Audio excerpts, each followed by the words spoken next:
Live long and prosper.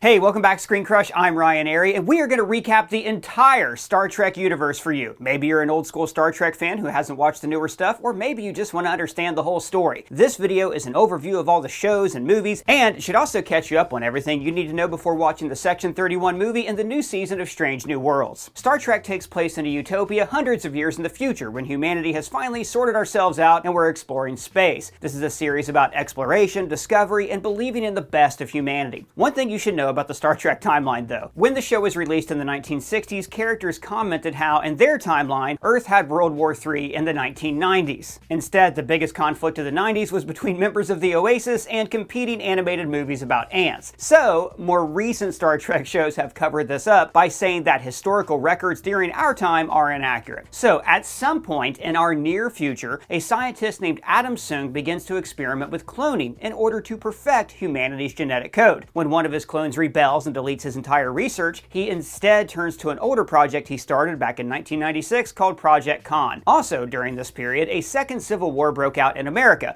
We called it the Second Civil War, then the Eugenics War, and finally, just World War III. Which led to mass ghettos being formed where the government tried to control the impoverished by keeping them inside of these places called sanctuary districts. Meanwhile, government geneticists also began to create a race of superhumans called augments, such as Khan, Noonien, and Singh. The augments rose up to conquer huge chunks of Earth, kicking off something called the Eugenics Wars. An improved breed of human. That's what the Eugenics War was all about. Millions of people died, and humanity entered a new dark age as Khan conquered over a fourth of the planet. But humans fought back, overthrew Khan, and he fled Earth with a bunch of his fellow supermen. But then World War III kicked off and lasted for nearly 30 years, reducing massive parts of the planet to radioactive waste. Huge EMP bursts during the war erased many digital records, which is why Star Trek writers say that our timeline doesn't quite match up with theirs. Afterwards, America was fractured into smaller nations led by tyrants like Colonel Green. We must reject the impure and cast it out! And then, in the post-atomic horror that followed, many societies were reduced to barbaric tribes that held witch trials. You will answer the charges, criminal. Mid-21st century. The post-atomic horror. But then, from a small refugee camp came a Steppenwolf-loving scientist named Zefram Cochrane who invented warp travel, which allows you to travel faster than light. So make 0.5 past light speed. In the year 2063, his first flight caught the attention of some aliens who were passing by. They were called Vulcans, and they are a race who have expelled all emotions and they live their lives by logic alone. Except for once every 7 years during the Pon farr, and then they screw like people. We are driven by forces we cannot control to return home and take a wife. Thousands of years before, the Vulcans had a civil war where they split off from another group who became the secretive, emotional race called the Romulans, and they formed the Romulan Empire. Now, I think you guys can tell from this video that I am a massive Star Trek fan of every era of the franchise. So, when Star Trek Fleet Command offered to sponsor this video, I jumped at the chance because I love this game. Seriously, I am hooked. This game is a way for me to get my Star Trek fix when I'm waiting on new episodes and movies. Or what is it anyways? So, Star Trek Fleet Command is the next best thing to being in the Star Trek universe. It's a strategy game where you recruit legendary characters to crew iconic ships, and you can send them off on away teams. That's a feature that I actually just unlocked. You can fight in global battles, join alliances, gather resources, and upgrade your fleet. You can use my link in the description or scan this QR code to download the game for free on mobile or PC. So the game takes place in the Kelvin timeline when the Romulans, Federation, and Klingons are on the verge of war, and you are an independent faction in the neutral zone. So as you progress through the game, you play missions for these various powers to vie for their favor. Now obviously you start off exploring new systems while you're still building up your starbase with an academy and unlocking new technologies, and you're putting together your crew. The game pulls from all eras of Star Trek, so for instance you can have Lieutenant Picard from the episode Tapestry serve alongside Cadet James T. Kirk. Wow, you can use an alternate universe version of Picard? Yes, and when you buy any bundle greater than $4.99, you can unlock him. And I actually pair him with next-gen Data and Riker for extra bonuses. The game rewards you with tons of daily rewards and chests, including the crucial 7-day login streak. With this promotion, you get Epic Romulan Captain Nero, who increases the damage of your weapons by 40%. And this month, I am so excited to play the new event to celebrate the 30th anniversary of Star Trek Voyager. You get to play a story that picks up with 7 of 9 right after Voyager Voyager ended. You can unlock 7, Tuvok, and many more characters. Guys, I have been having a blast playing this game. If you download using the link in the description, you'll help out our channel so we can keep making Star Trek videos like this one. If you redeem the code CRUSHERS, you also can unlock Beverly and Wesley Crusher and a full unlock of the Jellyfish once you hit Ops 18 for free. It's a pretty great ship, and I'm looking forward to getting there. And there's another promo code that I'm putting in the description because it's actually really long. The code is, don't forget to use my link or scan my QR code to download the game. The galaxy needs a leader. Will you answer the call? So you can just copy and paste that one. So guys, scan this QR code or use our link and come find me in game. Now, back to the recap. Back on Earth, things are great. First contact with an alien race unites humanity, and people finally put aside wealth, money, racism, and influencers to build a perfect society. Cochrane becomes a hero, and he gives a speech that becomes a mission statement for space exploration. And we'll be able to explore those strange new worlds and seek out New life and new civilizations. To boldly go where no one has gone before. So over the next 90 years, the Vulcans are very slow to share their technology with the people of Earth until we prove that we won't sully the galaxy with our emotional, headstrong ways. Finally, in the year 2151, we created our first deep space ship, the Enterprise, with a Vulcan advisor on board. This Enterprise crew, led by Captain Archer from Quantum Leap, slowly develops guidelines for space travel, such as the Prime Directive. This is a law that says that they cannot interfere with another civilization before that civilization develops warp technology. Humanity's exploration of space led us into a war with the Romulan Empire. Now, during which, though, we never actually saw a Romulan and had no idea what they look like. No human, Romulan, or ally has ever seen the other. Captain Archer and his Enterprise crew eventually help broker peace between the Vulcans and another species called the Andorians, and the three races form a new government called the Federation of Planets. This is a kind of space UN that functions a lot better sometimes. The Federation is served by a fleet of ships called Starfleet, charged with exploring space, making first contact, and defending its neighbor planets from the Romulans and another scary Imperial race, the Klingons. So the Klingons are a race of warriors who believe things like that you have to die in battle to go to heaven, but their worst held belief is that this is good music.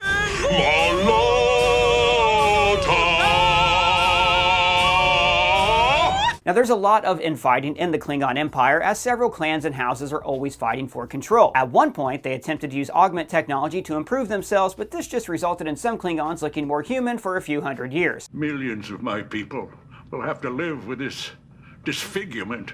So fast forward to about 2256, and we're on a ship called the Shenzhou with a science officer named Michael Burnham, who whispers a lot. I may not be myself. 8,186. I'd prefer to serve my time without getting involved. After Michael's family were killed by Klingons, she was raised by a Vulcan named Sarek and his human wife. Now, Burnham is a rising star in Starfleet, and she has a close working relationship with her captain, Philippa Georgiou. Their ship encounters Klingons, but Michael knows that they're up to no good, so to save her ship, she commits mutiny and inadvertently kicks off a war. In the process, Captain Georgiou is killed. Now, internally, the Klingons have just been taken over by a mean Klingon who really wants a war with the Federation, so the Great Klingon Federation War begins. Burnham is imprisoned and then forced to work on a ship called the Discovery, which has perfected a kind of space teleportation using a big tardigrade and space mushrooms. Long story short, her captain Lucius Malfoy is from an alternate dimension called the Mirror-Verse, where it turns out that an alternate version of her captain is the Empress of the Galaxy. This alternate version of Philippa Georgiou is ousted from her throne and returns to the normal universe with Discovery. Burnham tracks down her brother Spock and ends the war. Then Discovery's new captain is a Kelpian named Saru, my favorite character on the show, and the key crew is rounded out by this nice doctor, Tilly, who is always excited to be here. You guys, this is so cool.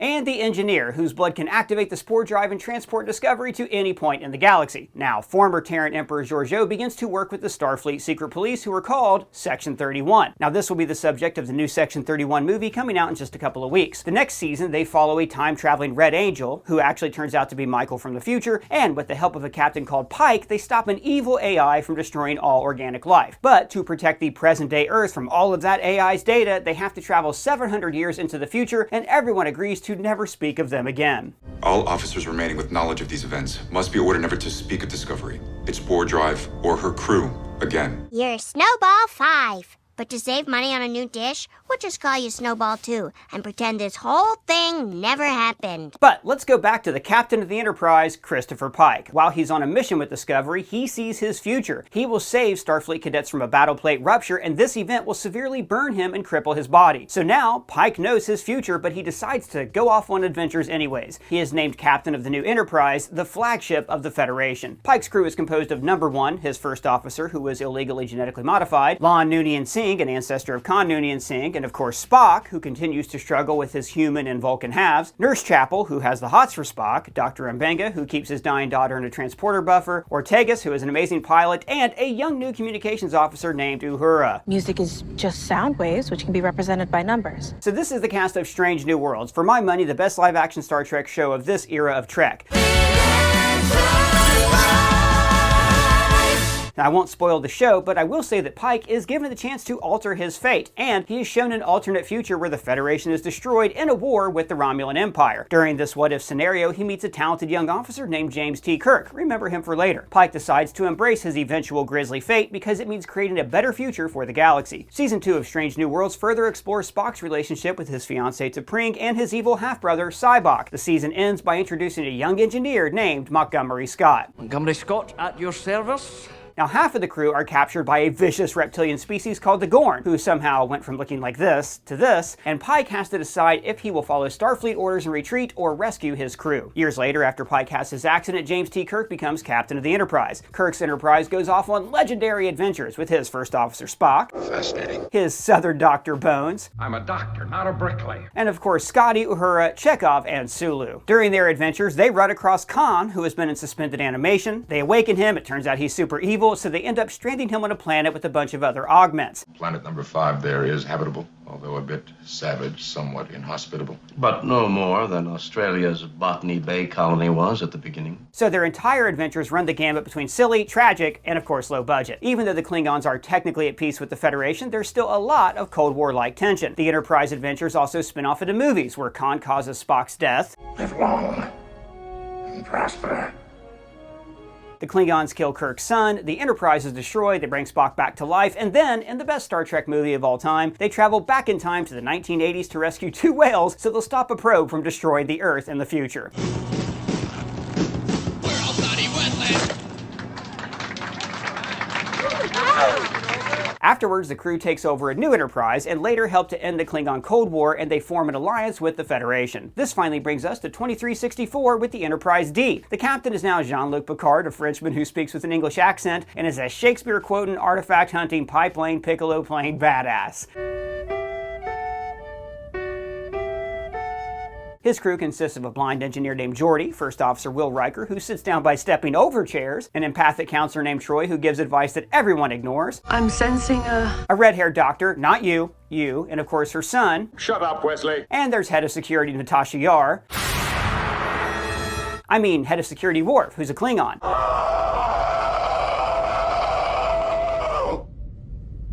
That is how the Klingon lures a mate. And finally, Data, an android created by Dr. Noonien Soong, an ancestor of Adam Soong. During their voyages, the Enterprise has several encounters with the being called Q, who is omnipotent and seems like he could be a really good time.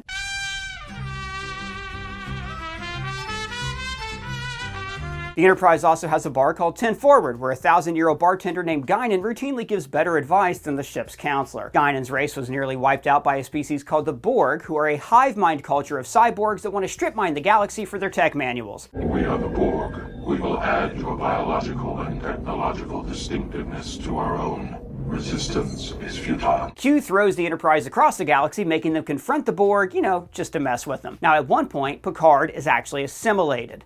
I am Locutus of Borg. And then he is freed, but the scars of that assimilation stay with him for years. They meet another Borg who is separated from the collective, they name him Hugh, and then he brings the idea of individualism back into the hive mind, which causes the Borg to fracture. Let's see, what else? Scotty is alive, Spock is trying to reunite Romulus and Vulcan, Kirk comes back for a second, the Enterprise D is destroyed and replaced with the Enterprise E, and of course Data catches feelings. I am happy to see Spot.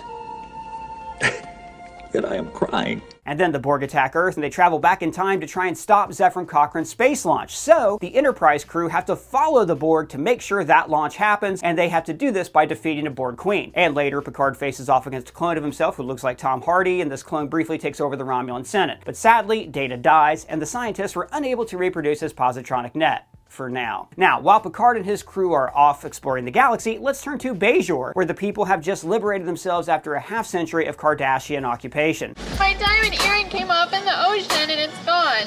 Kim, there's people that are dying. Sorry, I meant Cardassian occupation. As part of the peace agreement, the Cardassians agreed to cede control of a space station to the Federation. This station is called Deep Space Nine. So DS9 is important because it's next to a wormhole that can instantly transport you to a whole other section of the galaxy called the Gamma Quadrant. The Bajorans believe that the wormhole is filled with mystical prophets who guide their lives, and there actually are super powerful telepathic aliens living inside the wormhole. They speak to the Federation commander of Deep Space Nine named Sisko. This is, for my money, the best live-action Star Trek show, season for season. Sisko's team consists of a Bajoran first officer, an Irish handyman, a woman with an old space slug living inside of her, a genetically modified doctor, Worf, and a shapeshifter named Odo. Now, Odo is not very good at shapeshifting and has no idea where he actually came from. I was found in the Denorius belt.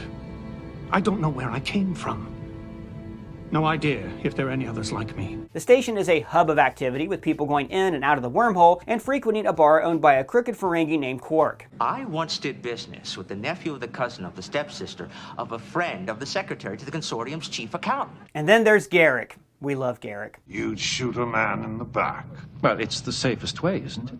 Now, around this time, the Federation and Cardassians signed a peace treaty where they traded planets and territory, and a lot of the people who were living on those planets resented this. So these people formed an armed resistance against the Cardassians called the Maquis. More on them later. So it turns out that Odo's people are actually imperialists who live on the other side of the wormhole. They are called the Dominion, and they use their shape-shifting abilities to infiltrate the Federation. A war starts between the Federation and the Dominion. Just like World War I, everybody eventually gets sucked into this thing. With the Cardassians, the Bree, the Klingons, the Romulans. Now eventually, the Dominion are defeated and they crawl back to the Gamma Quadrant. Sisko also kind of becomes one with the Prophets, and Odo goes off to be with his people by becoming part of a big lake. Oh, and also Worf gets married, but then his space slug wife dies. And he has a kid, but you know, from years ago. The kid's not important right now. Now let's talk about Star Trek Voyager. This show follows a Federation ship that is tasked with hunting down a Maquis rebel ship. Now, after they're both thrown across the galaxy to the Delta Quadrant, the Maquis ship is destroyed, so now these two crews have to integrate with the Voyager crew. It's going to take them 70 years to get home, so they settle in for a long journey. We have the almost First Lady of Ohio, Captain Janeway. There's coffee in that nebula. First Mate Chakotay, Tom Paris, who looks like this guy Wesley knew at the Academy, but it definitely isn't him. Half Klingon engineer B'Elanna Torres, a holographic doctor, Neelix, and eventually they're joined by a former Borg named Seven of Nine. Now, Seven was assimilated by the Borg when she was just a child, and the Voyager crew help her to rediscover her humanity. For instance, like this banger of a scene where she experiences grief for the first time. You were hurting me. You will adapt.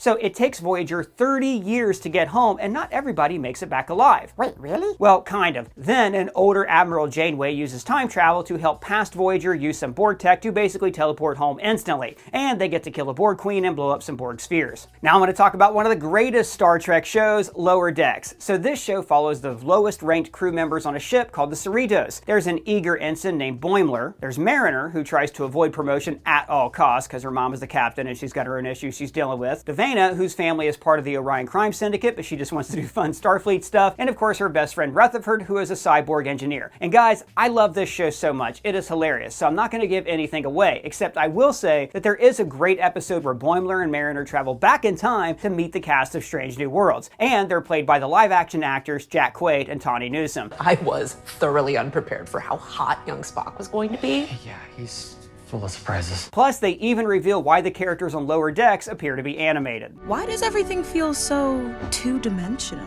What the hell is in these things? Next, we have Star Trek Prodigy, an animated show that is like a gateway drug for kids to start watching Star Trek. It follows a child prisoner named Dal-Rel who is working on a mining colony for a mysterious man called the Diviner. Dal-Rel and his friend Rok-Tahk find a buried Federation starship called the Protostar, and with the help of Murph and Dreadnought, they get the ship operational and use it to escape. But the Diviner's daughter Gwen is also on board. After briefly imprisoning her, she sees that her dad is a bad guy, and so she joins the others in escaping from him. Now, they are aided by a hologram hologram of Captain Janeway, who assumes that they are all Starfleet cadets in training. Meanwhile, the real Captain Janeway chases them across the galaxy because the original captain of the Protostar was her former first mate, Chakotay. In Season 2, Janeway takes the crew as warrant officers on the Voyager A as they search for the Protostar's crew. So, about 5 years go by when disaster strikes. Mars has giant shipyards being staffed by synthetic workers. All at once, they turn on their human overlords and killed 3,000 people and then just deactivated themselves. So this led to the Federation banning all synthetic life and research. But there's this one scientist and former friend of Data's who won't stand for the ban. So he and Dr. Soong's son go off to invent synthetic life on a hidden planet. So there's like an entire world of attractive synthezoids out there somewhere. So a couple of years later, Romulus' son went supernova and destroyed the planet. Ambassador Spock tried to save the world, but instead was sent back in time and created an alternate reality. Meanwhile, Picard tries to lead a massive rescue effort to save Romulan lives, but the Federation chose to not help their former enemies. This made Jean-Luc resign his commission in disgust, and he abandoned his friend and aide, Raffi. You tender your resignation,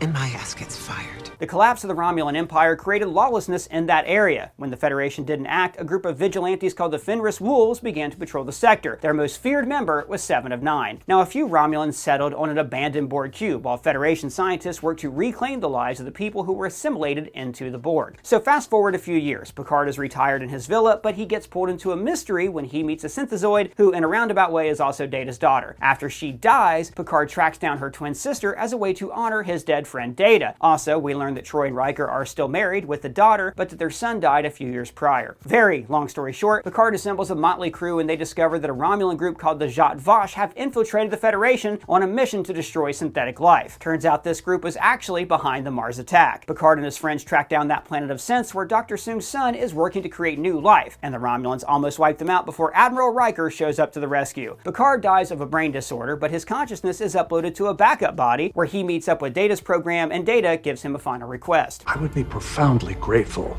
if you terminated my consciousness. Picard is resurrected when they place him in a robot body, and he honors Data's final wish. And our little life is rounded with a sleep. Then he and his crew take off for more adventures. Engage. A couple of years later, Picard is the Commandant at Starfleet Academy. He and his motley crew are called away to respond to a Borg ship in deep space, which is playing music that is important to Picard's childhood. The ship explodes, and suddenly Picard and friends wake up in an alternate future where Earth is a fascist space superpower. We sought out and subjugated savage civilizations, boldly conquered warlike alien worlds. So they have to travel back in time to correct the timeline when they find out that his old pal Q has been manipulating these events. Again, long story short, Dr. Agnes gets cozy with the Borg Queen because it turns out that she was always feeling lonely, and then she becomes a Borg Queen herself, but like a good kind of Borg Queen. And it turns out that a mysterious woman called the Watcher is monitoring one of Picard's ancestors so she can find some space fungus to fix climate change. Wesley Crusher was also one of these Watchers, and Q was just trying to mess with Picard one last time before he dies. See you out there. So Picard and team save the world. Dr. Agnes remains a Borg, and it turns out that she was the mysterious Borg in the future who summoned Picard to the ship, also she could send him into the past. There's a lot more to it than that, but really no one cares, because Season 3 of Picard is where it's at. This right here is my favorite thing ever. This season was so good. I really am not going to spoil everything that happens for you, so I'm going to go very light on the spoilers. Picard and Riker are trying to track down Beverly and her son Jack, so they con their way onto a ship called the Titan, where 7 of 9 is now first officer. The captain, Liam Shaw, hates Picard because when he was a Borg, he killed his friends. He was on that Borg cube, setting the world on fire! They rescue Beverly and her kid, and they're pursued by a group of changelings led by Amanda Plummer. In the process, they visit the Daystrom archive where Data's backup is stored, and they bring him back to life one last time. And then they swing by to pick up Geordi, who is running the Star Trek Nostalgia Museum. Kirk's Enterprise. All those perfectly clean retro lines. Picard's former first officer Raffi is now undercover with Starfleet Intelligence, where her handler is secretly Worf. And guess what? The whole crew gets back together on the bridge of the original Enterprise D. I realize what I've missed most. The carpet.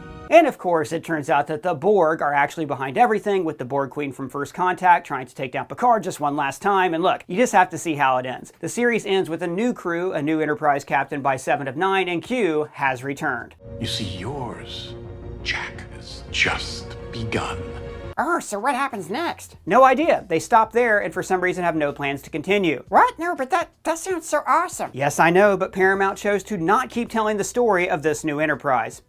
Jeez. Well, we can hope, but look, there is still so much more Star Trek. So remember, the USS Discovery was sent 700 years into the future, and there they find a galaxy where the Federation is in shambles. See, 100 years earlier, there was an event called the Burn that destroyed almost all of the dilithium in the galaxy, making interstellar travel all but impossible. So Burnham meets a freelancer named Book, and the two of them start a romance for about a year until Discovery also makes it into the future. Once everybody's reunited, they find the remains of Starfleet, and then together they discover the cause of the burn and reverse it. While they're in the future, they add a few new crew members, including Adira, whose lover lived in her mind for a while because they were actually part of a space slug, and then there's Tig Notaro's Jet, the second best character on the show after Saru. Back at you, Bobcat.